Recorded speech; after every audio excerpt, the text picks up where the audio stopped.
Headlines for this week include a positive response for UWL on a national survey, relaxation extravaganza comes to campus, and UWL ensembles will come together for the annual Festival of Carols. Stay tuned, WMCM's Week in Review is next.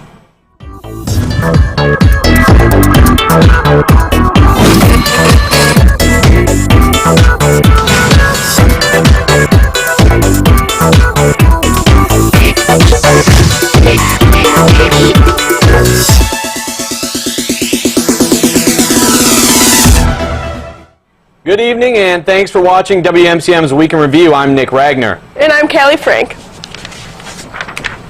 UWL received high remarks on the latest national survey of student engagement. Roughly 94% of UWL seniors rated their college experience as good or excellent. This was higher than the national average of 87%. UW also exceeded expectations when it came to the overall well-being of students on campus. In comparison to other UW system comprehensive campuses, 13% more first-year students and 11% more seniors thought that UWL emphasized providing support for their overall well-being. This can be demonstrated through campus recreational activities, healthcare, and supportive counseling. Additional information about UWL's NSSE results can be found at uwlax.edu/quality assurance. Tomorrow, students have the opportunity to have lunch and learn about research topics related to social justice. Callie, it's part of the Food for Thought series taking place on select Friday afternoons throughout the year. This is really interesting, Callie. You want to make sure you're listening to this. This week, the research topic titled the UWL Cuba Initiative, an educational bridge over the embargo, will be held by Dr. Omar Granados of the Modern Languages Department. The series is free and is open to everyone that would like to attend. Tomorrow's lecture will be held in the Hall of Nations from 1 to 2:30 in the afternoon. And while you must bring your own lunch, this is the best part, cookies will be provided. And now here's Bree Levine to talk about what's happening around campus. Bree? Thanks, Nick. Now that Thanksgiving is over, most people believe it is now socially acceptable to start listening to Christmas music.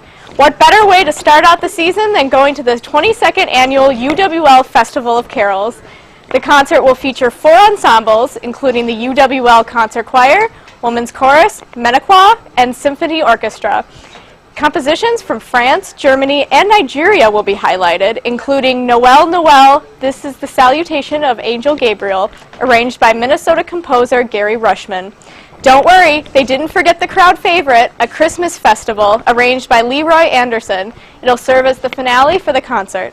The concert is set for 7:30 in the evening this Sunday, December 7th, at English Lutheran Church, 1509 King Street in La Crosse. Tickets are $6 for students and $10 for others. You can buy your tickets in advance by calling 608-785-8415. Christmas carols are fun this time of year, but a little mystery is always exciting. UWL's Department of Theater Arts will perform Neil Simon's comedy Rumors, a hilarious look into the dinner party gone awry. The show will go on at 7:30 p.m. Friday and Saturday, December 5th and 6th, and Thursday through Saturday, December 11th through the 13th. Matinee performances are at 2 p.m. Saturday and Sunday, December 6th and 7th. Tickets are on sale now and are $5 for students, $14 for non-UWL students and senior citizens, and $16 for everyone else.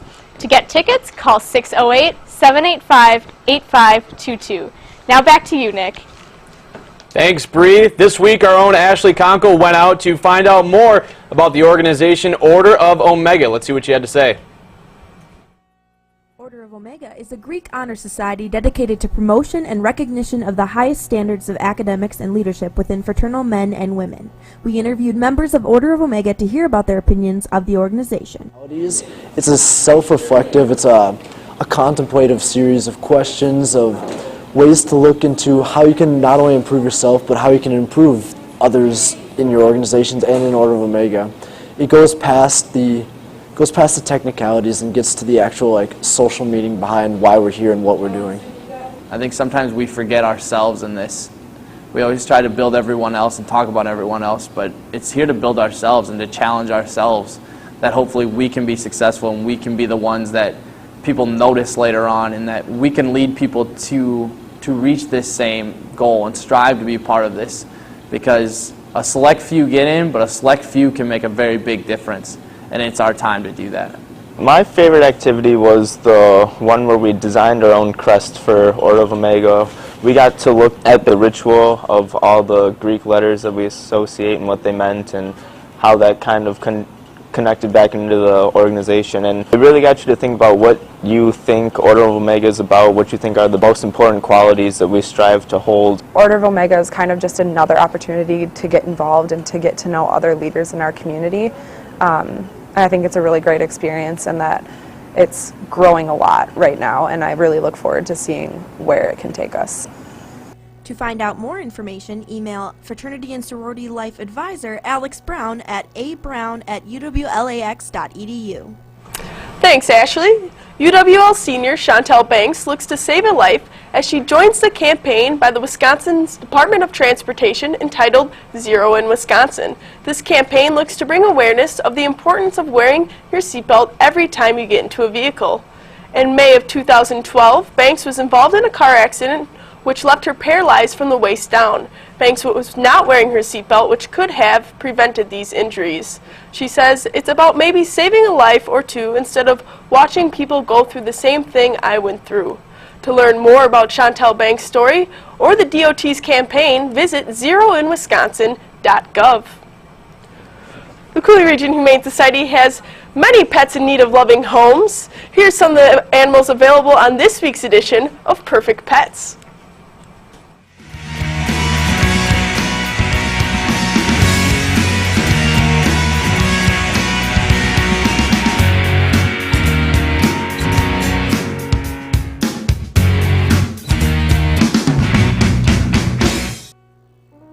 Meet Sable, a domestic short hair of only 3 years. She doesn't mind roaming around. Just look at her stunning black coat. This is Chief, a Labrador mix of 6 years. He's great at doing tricks. Meet the curious Callie. This kitty is a 1-year-old domestic short hair.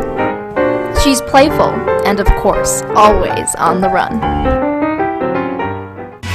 To find out more about adoption for these pets or others, contact the Coulee Region Humane Society at 781-4014. Again, the phone number for the Coulee Region Humane Society is 781-4014. Finals are right around the corner, and it could be considered one of the more stressful times for college students. Lucky for those students, UWL is thinking one step ahead. Next Monday, the Relaxation Extravaganza will be held right here on the UWL campus in the Cartwright Center. Meditating, playing board games, and even therapy dogs are just some of the relaxation techniques being offered. Students that attend will also be treated with free food. The event is sponsored by the Wellness Resource Center and will be held from 10 in the morning and run until 2 in the afternoon. Any student looking for a break from studying for finals is encouraged to attend. The construction of a new residence hall will be taking place on the UWL campus. The 4-story hall will provide an additional 300 beds with double occupancy, bedrooms shared bathrooms, and common spaces on each floor. The location of the hall will be on the northwest side of campus, across from the Whitney Center. With the recent construction of Eagle Hall, many wonder why the need for another residence hall. Chancellor Joe Gao stated, "Right now we are unable to meet the demands for housing, so the new residence hall will be a welcome addition." Upon State Building Commission review in March of 2015, the construction of the hall will begin in 2016. This week, we interviewed Sam Labreezy and Ashley Conkle to find out what UWL Lacrosse's Broadcast Club has to offer. You're listening to RAQ Radio, broadcasting out of the University of Wisconsin, La Crosse. For any students that are in the broadcast major in communication and are interested in getting more experience, the Broadcast Club offers RAQ Radio, which is a student-run radio station here. We broadcast over the internet. We broadcast Monday through Fridays. We have loads of different variety of programming, from sports to talk to music shows. We broadcast on the internet through Live 365 is an internet radio station that we use to go through. To listen to RAQ Radio, it's simple as going to www.raqradio.com, and there's a play button on there, and that will send you to the Live 365 RAQ Radio page where you can listen there for all the broadcasting that we have throughout the week. We have a Facebook page and a Twitter page that we are able to communicate about all the different things that we do for RAQ Radio. So each person that's involved in RAQ can have their own Facebook and Twitter page for their show, and they're able to communicate about what their show is all about, and through our Facebook page we're able to promote their shows, and each week we try to select one person or one radio show that we can highlight. If you want to find us on Facebook or Twitter, you can type in RAQ Radio. The Broadcast Club and RAQ Radio is not just for broadcast students only. It's for any students that want to be involved. To find out more about RAQ and our programming, go to raqradio.com. Cool stuff. Have a question regarding something on campus? Well, UWL's Chancellor Joe Gao will be holding an open forum from 3 to 4 in the afternoon next Monday. Gao will discuss the latest updates on the UW system news from Madison, as well as answer any questions on the topics of interest from attendees. The event is being held in the Cameron Hall of Nations, located in Centennial Hall. Gao has granted 1 hour release time to attend the event, so if you would like to attend, contact your supervisor to ensure office coverage. Each week, the WMCM crew goes out and talks to your fellow peers in a segment we call Campus Insight. With the holidays right around the corner, this week they asked students what they would like Santa to bring them. Winter is here. That means one thing: Christmas is right around the corner. This week for Campus Insight, we asked students what's the one thing they want Santa to get them for Christmas. For Christmas, I really want a new football. I'd love free Taco Bell for life. A new pair of shoes. I'd like a wireless speaker. I would love, I broke my musky fly rod this summer, so I'd like a new one of those. I would like a new TV. B in chemistry. I would love a new GoPro. I would like some free tuition, please. Well, there you heard it. I guess all I want for Christmas is these trees to be decorated. For WMCM News, it's been Brock Maxwell, Matt Gutzman, Katie Pence, and Colin Talbert. Wishing you a Merry Christmas. Look for the WMCM crew around campus for your chance to have your opinions heard on next week's Campus Insight. And now here's John Church with a review of the movie Forrest Gump. Thanks, Callie. Forrest Gump, played by Tom Hanks, may not have the highest IQ, but he does have good intentions. His mama teaches him the ways of life, but ultimately allows him to choose his own destiny.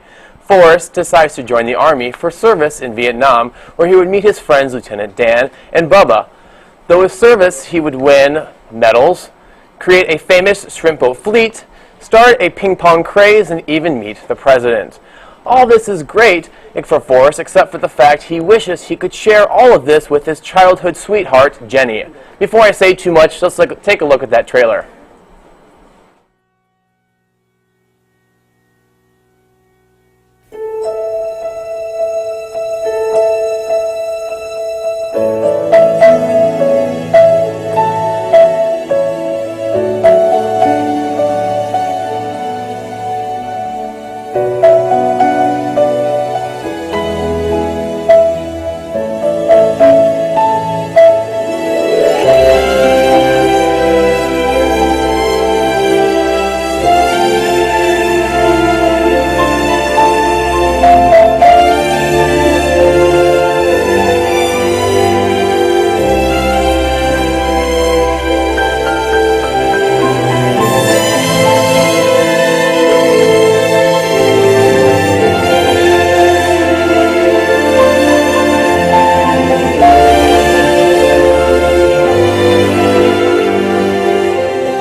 Overall, I loved the movie. Tom Hanks proves that he has no acting limits as he portrays Forrest's good heart through the movie.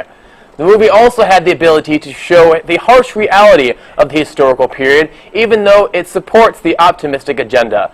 If you have yet to see the Forrest Gump movie, we'd recommend you take time to watch the movie, as it will leave you feeling very good right till the very end of the movie. Stay tuned. Ashley Kalbus will bring you this week's weather. Hey, welcome back to WMCM. My name is Ashley Kalbus, and let's jump into this weekend's weather. Starting off tonight, we're looking at partly cloudy skies with a south-southeast wind of 7 miles per hour and a low of 25 degrees. So if you're heading out, make sure you break out that mittens. Looking at tomorrow, we're going to have cloudy skies with a wind of 9 miles per hour and a scorching high of 36 degrees. But looking at Saturday, we're cooling down to 30 degrees with partly cloudy skies and a 7 mile per hour breeze. Moving on to Sunday fun day, it's going to be mostly cloudy with a south-southeast wind at 10 miles per hour and a high of 35 degrees. And that's it for this weekend's weather. Let's shoot it on over to Troy for this week's interview. Hey guys, we're here with Katie Butson today from the Here Here Project. So, Katie, what is the Here Here Project? So, actually, it's really exciting for La Crosse and not only the university but the whole community as well, because the project is actually featuring the stories and experiences that people have had in the downtown La Crosse area.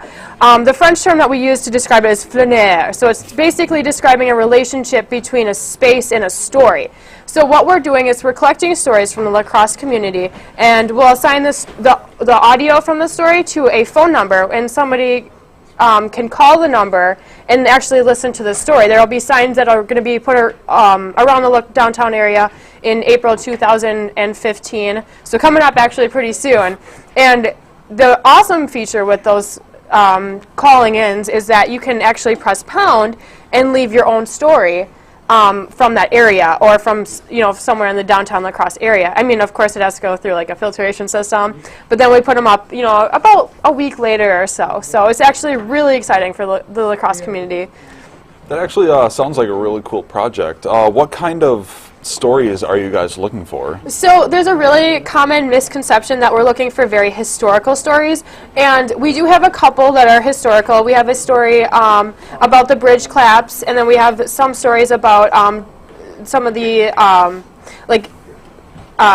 controversial topics, such as like putting up the 10 Commandments, but we're not looking for only those stories.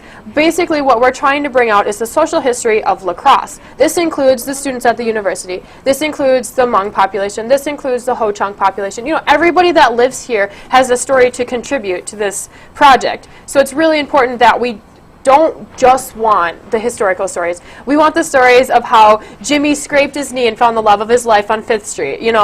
Just something that's unique to the place and something that everyone can share in that experience. So, where are you guys going to be having these stories at? Like, where are people going to be at when they call in to hear these stories? Okay, so that's really where the flâner comes in, because what we'll do is we'll put up these little signs, and those will be up in April, and you'll be at the location where the person is describing the story. So you'll be at the location, and you can look around as the person is describing, oh yeah, over my shoulder there is like a field with cars, but what used to be here was the Tosa Club, where they used to have music and very cheap burgers and beer, and we just had a good time there. So you actually get to have that experience. It may not look the same, like as I described. One of the stories is, about the Toast Club. So when he was there, it was the Toast Club, but now it's like a car dealership. But you can still have that feeling of being in that place in that time, and that's what we're really trying to create. So it's very exciting. How many stories do you guys currently have, and how many are you hoping to get? So in April, we plan to put up 25 signs. This project is also a course offered through UWL, so we have about 15 members on the team, and we each got a story in these last couple weeks. So we have about 12 to 15 stories, and then we have 3 stories that we originally had. So we have about 18 stories right now, but we are in desperate need of more stories, and it's kind of getting difficult to get these stories. So if people are interested, check out our Facebook page. We're on Facebook. It's just at here. Otherwise, you can email Dr. Ariel Bojo at uwlax.edu. So that's another option as well for people that are interested. How many locations are there going to be here in the La Crosse area for this Here project? So we're trying to stick to the downtown area, but even those lines are a little blurred because we were trying to move it. It's just based on like the story. So in April we're aiming towards 25, but if we expand after that, great. We want to get as many stories as possible. So. What brought about the idea for this project? Is it something that other cities have tried to do? So actually, this is kind of based off a project in Toronto, Canada called Murmur, and essentially it's the same sort of idea of collecting social histories, oral histories, but it's more of a historical project there. It's more of looking at the town's history rather than like experiences of the citizens. So we kind of took that idea, kind of put our own, you know, I don't want to say spin on it. We kind of put our own spin on it, and we kind of expanded that idea to be very inclusive, of not only people of the La Crosse community, but people that have come to La Crosse, visited the downtown area, and then returned. I actually had interviewed a man the other day who only visited La Crosse, and that's where he had his story, but he originally lives in Bangor. So it's, you know, just a very inclusive project. Okay. Who all is helping out with this project? Is there a set number of organizations, or is it the UWL community?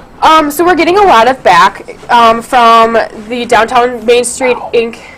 and they've really helped out a lot. And we also have quite a few. We have quite a few community organizations that are helping us. The Hmong Community Center, excuse me, is a huge contributor. They have helped us so much. They've put us on their Hmong radio channel, and they now currently have a YouTube channel which they broadcast news. So they've helped so much as well. So we do definitely have a lot of community support. Okay. Well, thank you, Katie. That's all the time we have for interview today. We'll take another look at Perfect Pets. We'll be right back with sports after that. Each week, the student-run television station WMCM-TV sends out a group of students to film some of the most precious animals of the Coulee Region Humane Society in a segment we like to call Perfect Pets. Here at the shelter, we found this guy. His name is Freckles, a male white-haired terrier mix. Freckles needs a home. Meet Lavender, a 2-year-old domestic short-hair adult. This kitty needs a home. This is Zeus, a Jack Russell Terrier of 6 years and 18 pounds. Zeus needs a home. To find out more about adoption for these pets or others, contact the Coulee Region Humane Society at 781-4014. Again, the phone number for the Coulee Region Humane Society is 781-4014. This past Sunday, the UWL women's basketball team fell to Carroll University 82-68 in a non-conference game at Mitchell Hall. Carroll never trailed at any point during the game. Eagles sophomore Mackenzie Miller set career highs with 25 points and 13 rebounds on Sunday, shooting 11 of 17 from the field. Rachel Atchison scored 17 points off the bench, and Maggie Bishop finished with 10 points and 6 rebounds.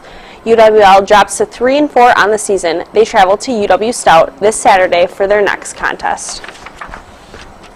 8 members of the UWL football team have been named to the 2014 WEAC All-Conference team.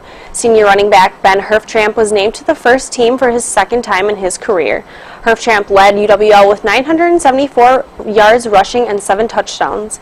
He recorded 5 100-yard rushing games this year and had a career-high 234 yards in his final game at Eau Claire. Tony Bilderback, Shane Rockweiler, and Jacob Fleckner were selected to the All-WEAC second team, while Ellis Johnson, John Becker, Mitch Hawkins, and Zachary Clevin were named to the All-Conference Honorable Mention team. Last night, the UWL men's basketball team took on UW Platteville at Mitchell Hall. First half, Connor DeBruin drives baseline and finds Jared Steggy for the basket. Eagles tie the game at 11. Later on in the half, Ryan Cruiser hits Cale Zucker cutting to the lane. He lays it in for 2. Eagles trail by 5. End of the first, Kenny Finko drives to the hoop and hits the runner. Eagles cut the Pioneers' lead to 4. And on to the second half, Zuger comes off teammate Staggy's screen and makes the floater over 2 defenders. UWL down 36-41. And the Eagles just couldn't hold on. They fall 57-56 in their WEAC home opener. And that's all for this week's sports. All right, another interesting week in sports here at UWL. Interesting. Very interesting. Very interesting, yeah. So. What's more interesting is we're all graduating. Well, that's pretty. It's that's crazy. different. Our final newscast. Yeah, believe it or not, we're actually not paid to do this. We actually we go to school. We're students, just like probably like you that are crazy. watching and stuff like that. So yeah, it's been a lot of fun, guys. I had a lot of fun. Yeah, another good ride. It was a good ride. Don't make me cry, Callie. Not Look today. out for those upcoming sophomores and juniors to rise to stardom like us. Yeah. Alrighty, well, I want to thanks for watching WMCM's Weekend Review. Make sure to join us next week, Thursday, at 4:30 right here on Campus Channel 6, Charter Channel 96, and Digital Channel 989.